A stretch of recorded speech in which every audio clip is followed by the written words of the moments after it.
the Washington Huskies. They lost Kalen DeBoer to Alabama. Jedd Fisch hired from Arizona to be the new head coach of the Huskies. And this entire episode has once again brought up the idea of the destination job and the fan base that is so hurt when a coach leaves. Because, and I understand, this isn't the NFL. This is college sports.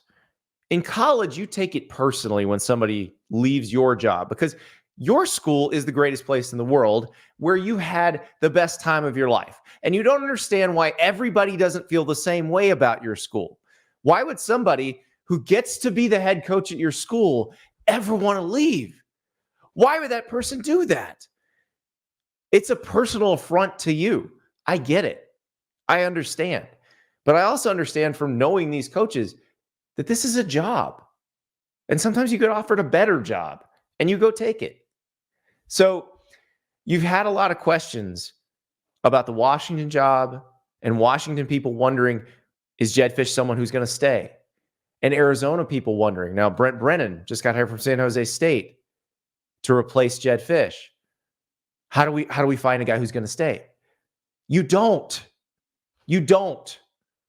Is this person going to stay? Is not a question you even ask in the interview process.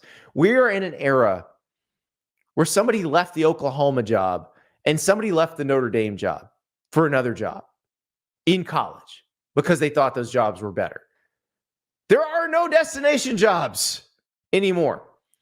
There's always a situation where somebody might leave. So don't get your feelings hurt about it. But of course, this is an issue in Seattle. And of course, Jedd Fisch got asked about it Tuesday in his introductory press conference. Jedd, welcome to Seattle. Welcome back to Seattle, I should say. Thank you. Kind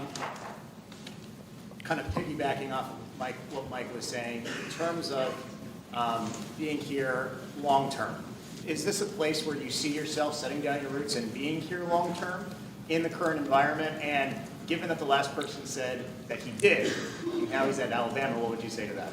Right. Well, I think that's always the problem, right? You can't be right, you can't be wrong, whatever you say. I know that comment's always going to be made. Is it a destination job? I would answer it this way. The Big Ten, the SEC, right now is who's leading the football pathways. The college football landscape is about getting to the CFP. There's 12 teams that are going to compete every year, starting next year in the college football playoffs. If you look at what teams traditionally compete, it's about the same 12 or 14 teams.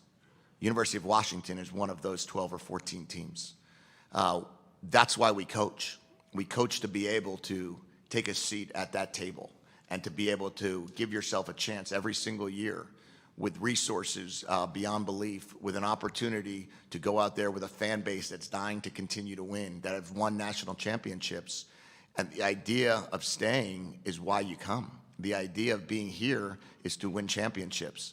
And that's all I can promise, that we're going to be here every single day doing everything we can to win a championship, knowing that Washington has the opportunity to do that every year. Pretty good answer. He didn't pin himself down. He didn't say, I'm going to stay here forever, which will be thrown back in his face if he decides to leave.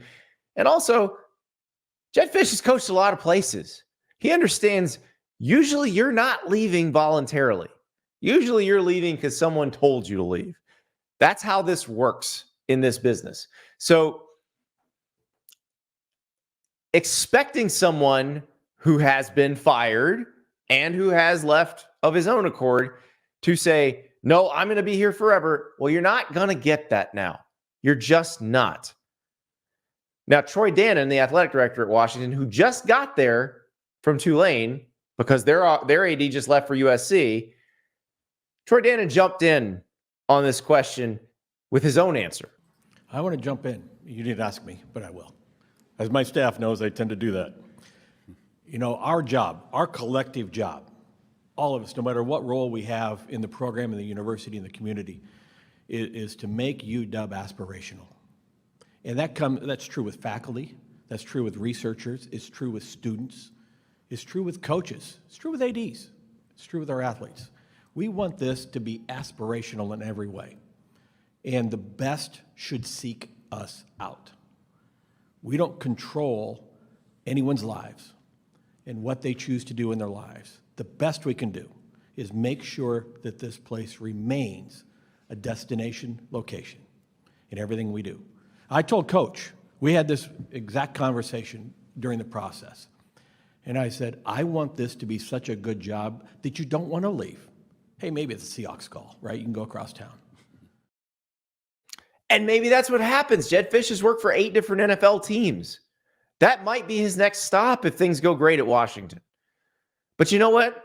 If Jedd Fisch gets hired for an NFL head coaching job, it means everything went awesome at Washington, and that's why he left. So guess what? The hire was successful. If you think finding a guy who's going to stay forever should be a criterion when you are hiring a head football coach, you're nuts. Because show me someone who says they're going to stay forever, and I'll show you someone who's going to get complacent and who's going to lose, and you're going to fire him anyway. You don't want to have someone who's not good. You want someone who's great, who everybody else wants to hire. And if they make a good enough offer and they leave, then you go find somebody else who does that. That's how you handle this. Now, Jedd Fisch, his name has come up on this side of the country because he's a University of Florida grad. Billy Napier will enter 2024 on a very, very hot seat. And the thought is, well, what if he just leaves? What if Billy Napier gets fired and they want to hire Jedd Fisch? Well, let's think about this. If Billy Napier were to get fired after next season or during next season, he'd be owed a $26 million buyout. Jedd Fisch's buyout from Washington is $12 million. I'm not sure Florida could afford all that. I'm just being real here. I don't know if they can afford all that. Also, let's go back to Jedd Fisch's answer to the question. And he's exactly right. I was talking about this very thing before Jedd Fisch even said this at his press conference. The school you want to be at right now in this era of college football is a school that can finish in the top 3 of the Big Ten or the SEC most years or a lot of years. Washington is one of those schools.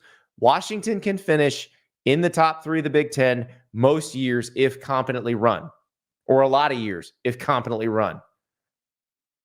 And that puts you in the playoff, and that gives you a chance. Washington made the 14 playoff twice in 10 seasons. Not many other schools can say that. That list is Ohio State, Clemson, Alabama, Georgia.